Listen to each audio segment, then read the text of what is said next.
Hi, welcome to another episode of Small Talk from the Tall Pines. I'm really excited to be talking to Andrew Egan here shortly. He is a local photographer. He owns the Intuition Collection. He's even written a book, and he most recently won the Entrepreneurial Achievement Award from the Chamber of Commerce. But first, we're going to be sprachen some Deutsch when my son tries to teach me how to speak German. So stick with us. Right after this, we'll come back and we'll get into the show.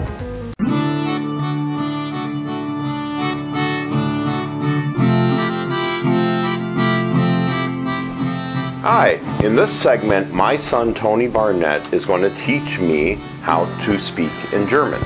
So, German lessons, my son is taking those at the high school, and I have some German heritage in me, and I would like to learn how to speak German. I'm very curious about my ancestral Germany. My grandmother's side, as my son knows, we took a DNA test, and I am a very large part of me is German. I have a lot of percentage in German. And my grandmother's maiden name is Euler, U-H-L-E-R. I don't know if she has those two little periods on top of the U or whatever, but you know, it's still German, Euler, right? So Tony, being the Germanic nomad that he is, and he wants to teach me how to speak German. Tony, Germanic me. Okay, well, you know, your way of describing me was very strange. I don't really see myself as much of a nomad. But... Sure. I really don't know what any of that means, but let's do this. Alright, well, I think the most important sentence that I could possibly teach you, like, you know, the sentence you'll be using the most is Sprechen Sie Englisch. Sprachen Sie English. That's a very interesting way of pronouncing it, but... Well, that's what you said, Sprachen Sie English. Sprachen Sie... Sprachen... Don't look at a hairball. So... Sprachen Sie English. Well, at least they'll know you're American before you say anything in English. Oh yeah, I'll have my American flag hat on and... Anyways, I think it's important to know what you're saying. Sure. At least. So that means, do you speak English? Do you speak English? And I think it's very important to understand that there are two forms of the word you.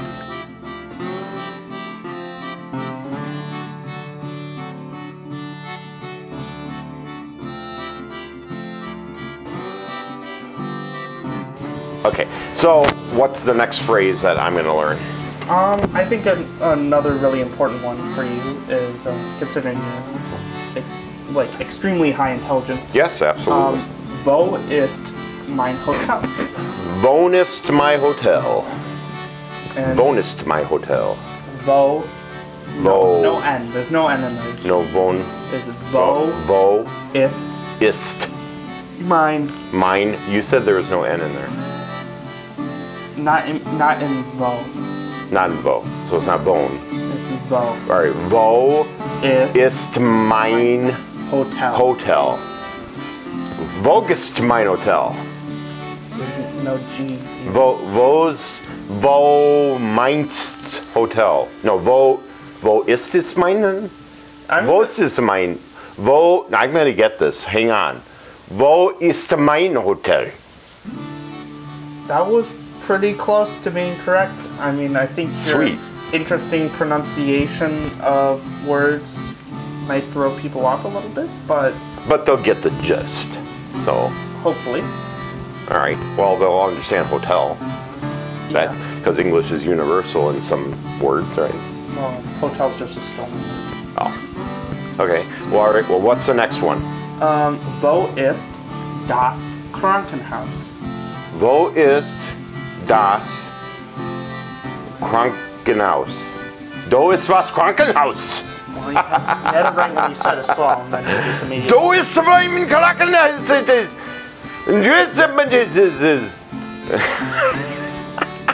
German's easy. That's what they all say. All right, so I've learned how to say, do you speak English? Yeah. where's my hotel, and I'm something about a Krankenhaus. Where is the hospital? Where's the hospital? All right. Why would I need to know where the hospital is? Well, I'd imagine that you're probably going to say something weird to, like, a German gangster on accident and get shot. Oh, okay. Well, yeah, I guess that would be a good reason to know where the hospital is. Speaking about that, I think a really important thing to say to people is, if you've never seen them before, a common German greeting that, you know, they'll think very highly of and appreciate you for saying is, Ich habe mit deiner Mutter geschlafen. You're going to have to take me through that. Yep. All right. Ich. Like a cat hissing. Ich. Ich. Okay. Ich. Habe. Mit. Deiner. Hold on, let's get that right. Ich meine Daffenhaber. That's not even close to what I said, but. All right. Ich. In order for this to work on the German citizens you're speaking to, you're going to have to really be spot on accurate. Got it. Ich. Oops, sorry. Ich habe mit deiner Mutter geschlafen. Mit heimlich geschlafen. Ich habe mit deiner Mutter geschlafen. Yeah. I feel like. All right, let's take it one more time, and then I think I've got German down. Okay. All right, I'm like right there. I can tell that you're on like the precipice. I'm on the precipice. The Precipice, if you will. That's German for precipice. No, it's just on. Okay, so let's just, take it one more time. I got German down. All right. Ich habe mit deiner Mutter geschlafen. Geschlafen. Yeah, geschlafen. All right, so it's ich habe meinen mit deiner Mutter geschlafen. Got it. And again, I got it. Another part of the. Ich meine die Fingerhafen zu schlafen. An important thing to understand is the translation. So this one doesn't translate too well. Okay. As it is a very German greeting, it's got an interesting translation. So I'll try my best. Ich habe mit deiner Mutter geschlafen roughly translates to I have slept with your mother. Which would explain why I would need the hospital. Yeah. Got it. Well, now that I am an expert in German, I think you should try and speak a few sentences, a little bit of German for our viewers to show, I'll give you some time to practice. Okay. Work with you a little bit more off camera. All right. And when we come back, yep. I will speak fluent German.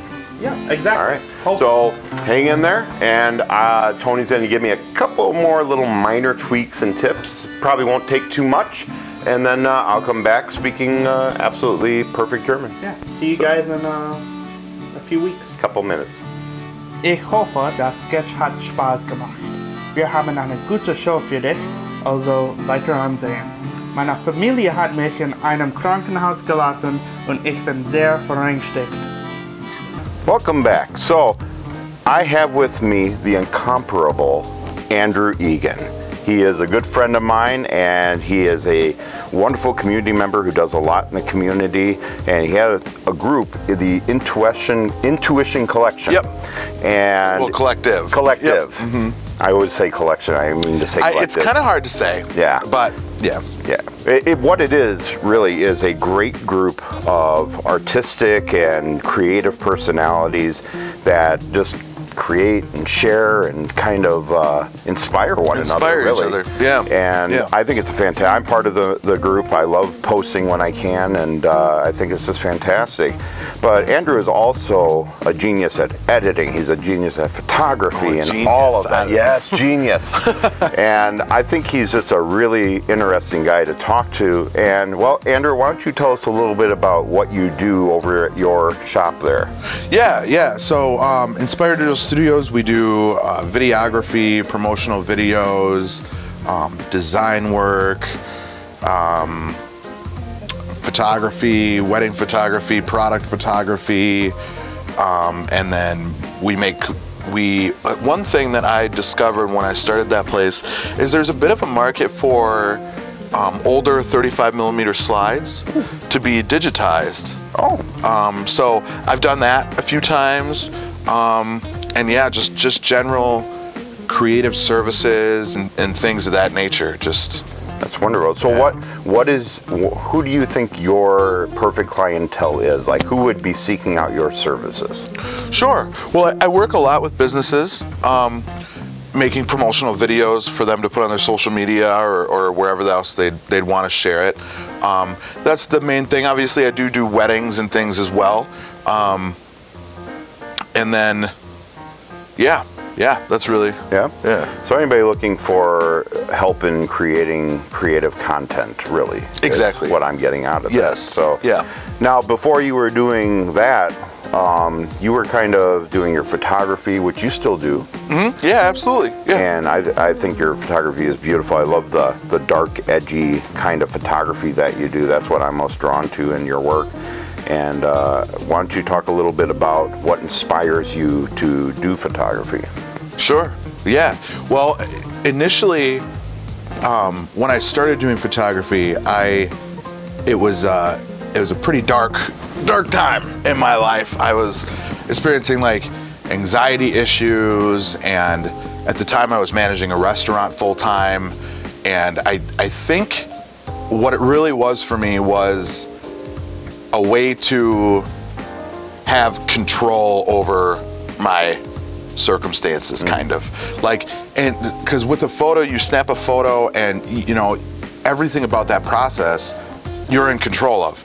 You know, you're in control of the shutter speed, the aperture, the composition, the editing, and then I started posting them and things like that, and then you're in control of like the feeds and like how they look and what you're saying, and like, and I could say things in that way that you wouldn't normally be able to say, or it's like life's too busy to say things sometimes, you know. Right. You're working or you're doing this.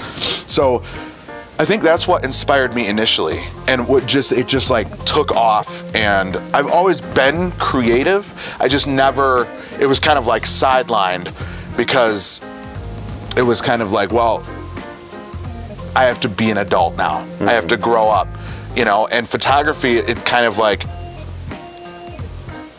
and that whole period of time kind of taught me, no, that's not how that works. You don't give up on your dreams because you're an adult. It's like when you're an adult, now you're responsible for making your dreams happen, and it's a tricky thing, but right. Yeah, I kind of feel the same way. It's like, you know, 9-to-5 jobs, you know, you tend to be an adult, but when you're a creative person, that passion never leaves. And it's really hard to do a 9-to-5 job and not be creative in it. Yeah, or even have a hobby on the side, or anything that you'd want to do. Yeah.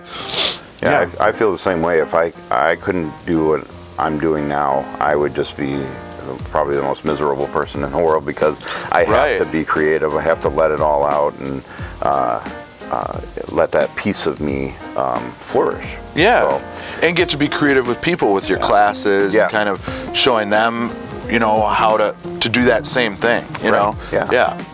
Now you are also a member of what I call the SNL of Rhinelander. All right, Ben Brunel, Carrie Blaydorn. I pop in once in a while as a special guest. Everyone loves my run in the videos and stuff. But you make comedy videos with that group based on Hodag stuff. Oh yeah. So why don't you talk a little bit about working with those two characters? I'll say. Yeah, that's. I mean, when we're making those videos, it's fun. It's fun, and it's like, we plan the day of what it's going to happen, but then it's kind of like we have an idea of the shots we want, but when it's actually going, it's like, oh, this would be cool, and we're like downtown and like, you know, wherever we are, mean, we're all over the place when we're doing it, but we try to keep it downtown to kind of like show Rhinelander, you know. But yeah, it's crazy. Normally it's like kind of conceptualized by Ben, and we kind of like feed, you know, back and like kind of bounce ideas off each other, and then we just go out and shoot, and then I put it together in the edit for the ones that I'm editing, and give it the old Inspired Digital Studios treatment, and yeah.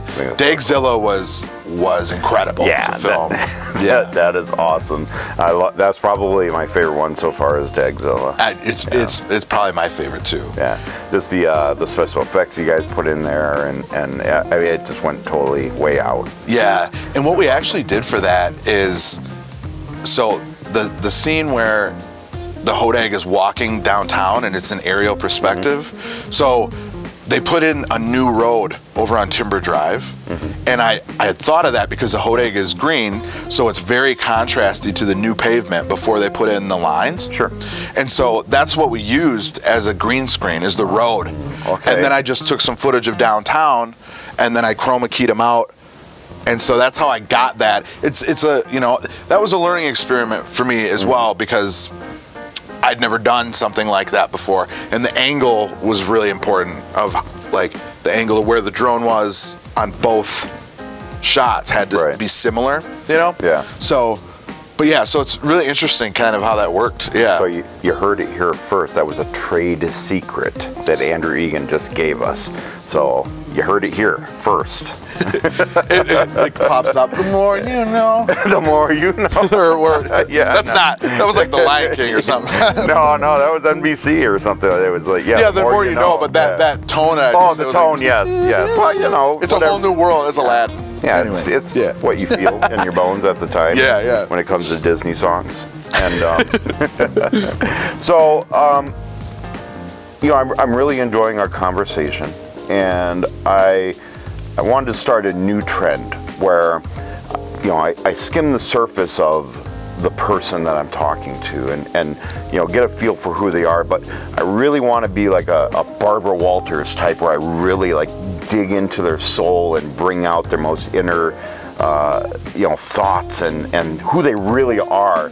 So I started a segment called Confessions, and basically I'm putting you in a room, and you basically give us, you know, what you're thinking, and you know, maybe some things that you don't feel comfortable talking about, really, to really get down to who you are as a person. Okay, and, let's do it. Yeah, and we put in a little liquid encouragement. Okay. So that you can maybe loosen up a little bit and all that. So we've done this already, and we have the footage of it. So like you said, let's do this. Let's show the video, and well, here's what happened when we put Andrew in a room with some liquid encouragement. People always call me Egan when they see me in the streets. Those people piss me off. My name is Andrew. Egan Confessions. A while ago, I called Ben, pretending I was Carrie. He said, "Andrew, I know it's you." And I said, no, it's not. It's Carrie. And he said, "Okay, fine." So it's Carrie. What do you want, Carrie? I got him. Egan Confessions. People always come up to me in the street and say, "How do you pronounce your name? Is it Egan or Egan?" And I tell every single one of them the same thing. "What makes you think you can speak to me?" Egan Confessions. The thing about being a beloved community member is that they never look in your backyard for the bodies. Egan Confessions. One time I got abducted by extraterrestrials. They were in a spaceship that looked kind of like a white van with tinted windows. They let me inside, and they said, they gave me space candy. And the next thing I know, I'm letting my hodeg out all over the hodeg store in the nude. I hate extraterrestrials. Egan Confessions.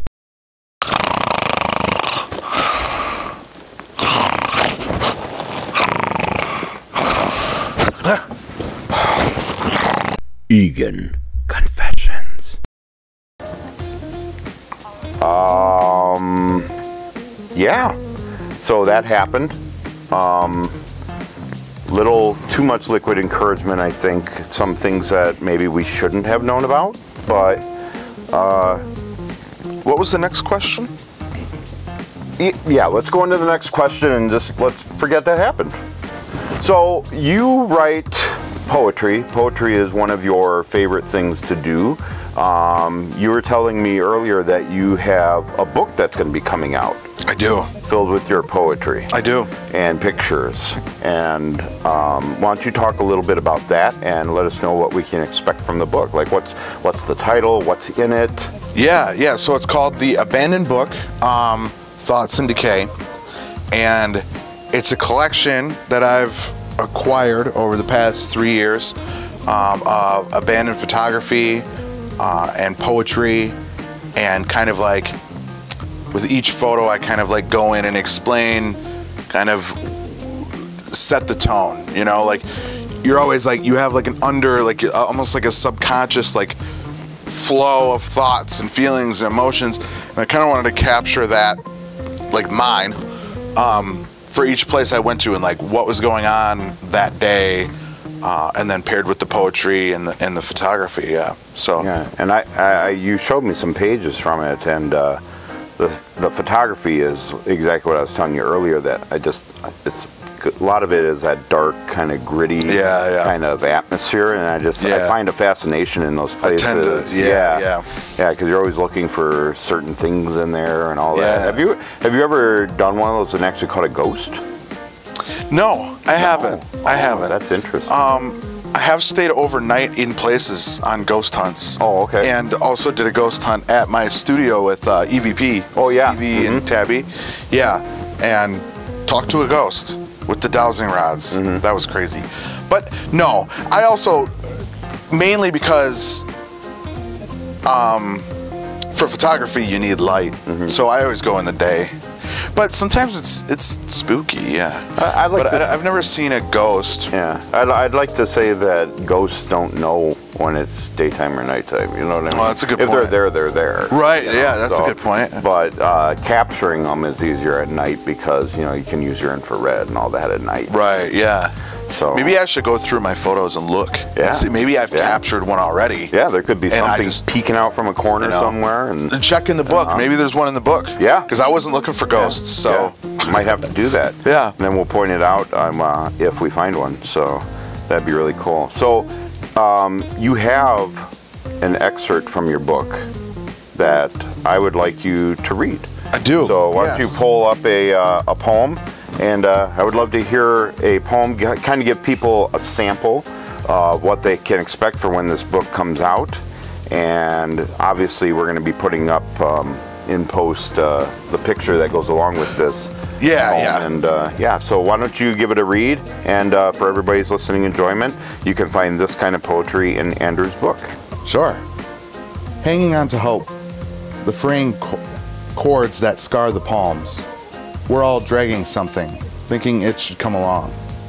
But even with the bruises, tattered clothes, and healing hands, I stumble leaning forward, dragging boulders through the sand.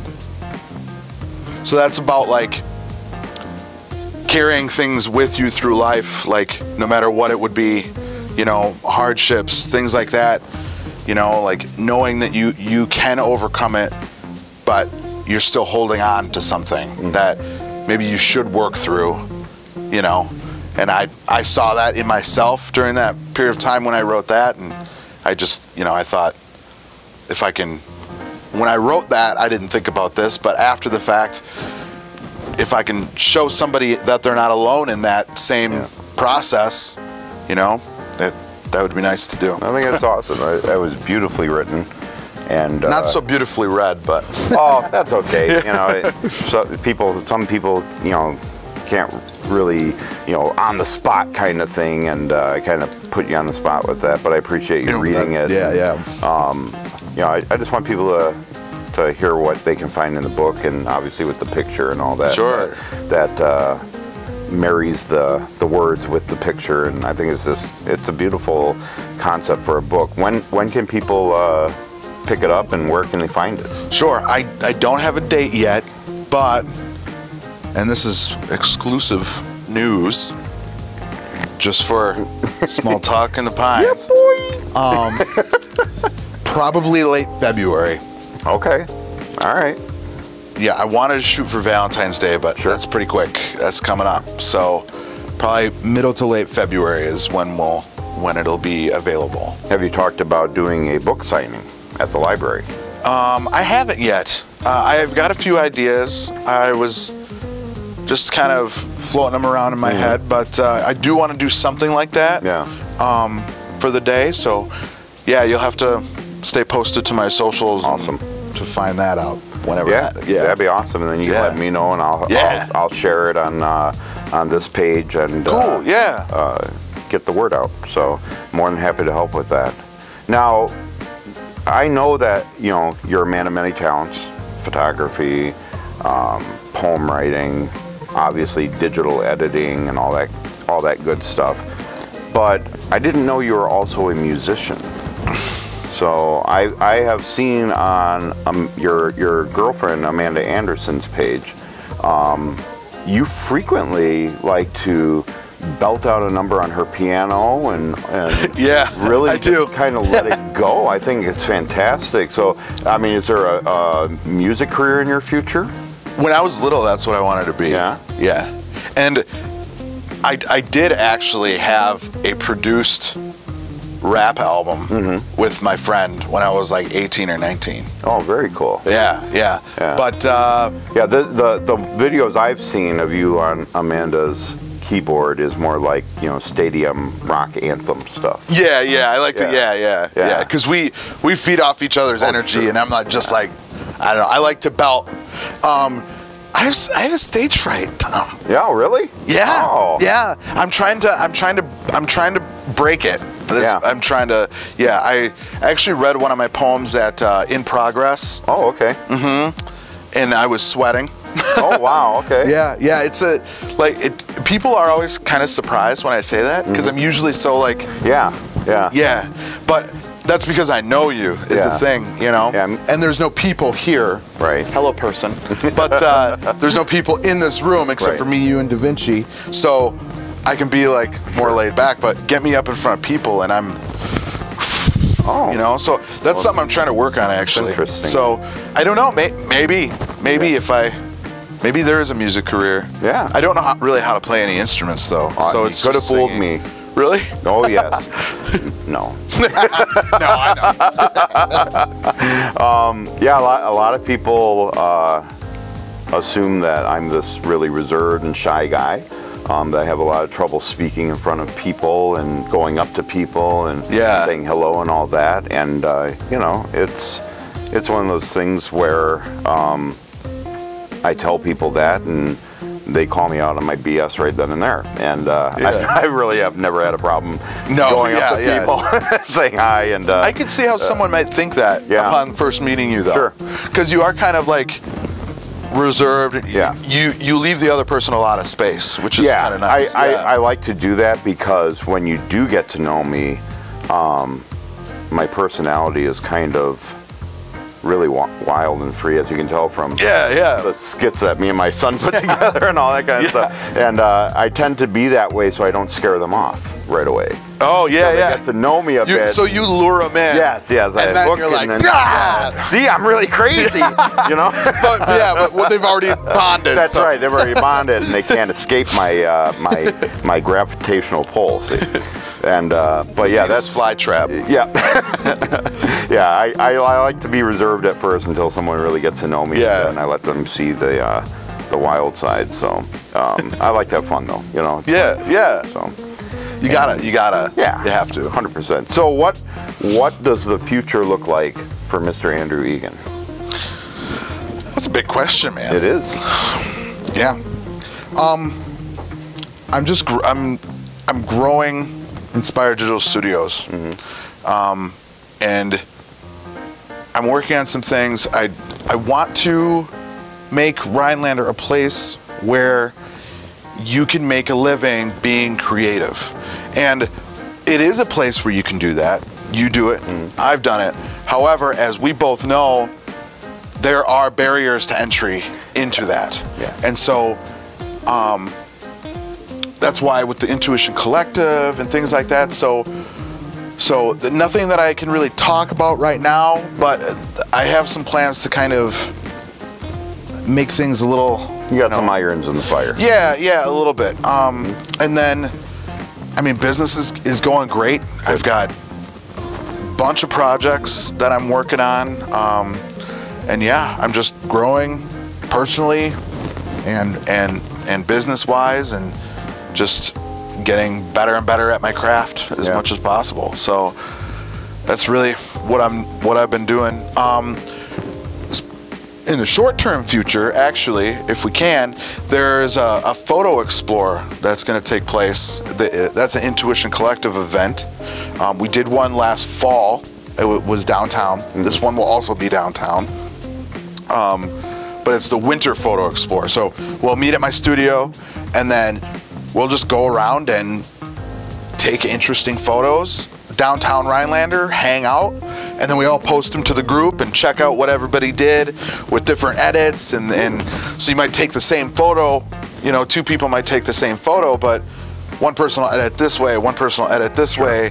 But it's not like planned. There is no like, we're all taking this photo. Right. We just kind of hang out and photograph. Whatever draws the So person's that's eye. February 12th. Okay. That's a thing that's happening in the future. I might jump in on that. You should, absolutely. Yeah, come with. That'd be It was awesome. a blast last fall. It was awesome. Yeah. Sounds like fun. So that is, what did you say, February 12th? February 12th. February yep. 12th, okay. And you probably find out more about it on your... Yeah, on Facebook. On Facebook. If you go to the group, Intuition Collective, yeah. And for the people that are interested, you know, Yeah, you guys should come. Yeah, that's... should come to that. But your links and stuff, where, you know, like what do you, websites, will give us some URL. Oh, sure. So my business website is Inspired Digital. I just touched the mic. That's okay. It's inspireddigitalstudios.com. And then the Intuition Collective, you can find that on Facebook. It's a Facebook group. There are parentheses around the Intuition though. So, and I don't know if that affects the search or not, but yeah, you gotta put them there, or maybe not. I don't know. So you know it's the right group if there's parentheses. It's another now you know. Yeah. The more you know. That's like a whole new world. Yeah. I'm doing Aladdin. That's what I'm doing. Yeah. But anyway, Thoughts and Decay. Thoughts X Decay is my new abandoned. I separated them. I felt weird posting an abandoned building next to an ad for, you know, like a veterinary clinic. So I think those are two different. Slightly. Yeah. You know, and the abandoned stuff's more of my passion project. Yeah. So no, I don't think anybody would like to think of abandonment and decay with a veterinarian clinic. So. Right. Yeah. Exactly. That's kind of bad. Yeah. And on the feed, it's like all I don't know. So I separated them. And if you like that sort of thing, Thoughts and Decay is there. So very cool. Well, Andrew, I want to thank you for indulging me and having fun with me today, and just coming down and talking about all the things that you do and all the fun that you have in the community. And I think Rhinelander is a great place because you're in it. So I appreciate you very much. I feel the same about you. Well, thank you. And thank you for having me here. Yeah. This is an awesome way to start the day, to be honest. That's awesome. Yeah, and we'll catch up down the road. You know, I'll have you back on sometime, and maybe when your book is actually out, we can have you back on, and we can talk a little bit more. Yeah, give you and a couple more drinks. Hold on, and well, yeah. You know. So, well, that is my show for today. I want to thank Andrew Egan for being here and having some fun with us. So, if you enjoyed the show, give the page a like and share it with everybody you know. And until next time, we'll see you next time on Small Talk from the Tall Pine. Follow it, like, subscribe, comment, share. Yeah, all that. All that jazz. All right, bye everybody.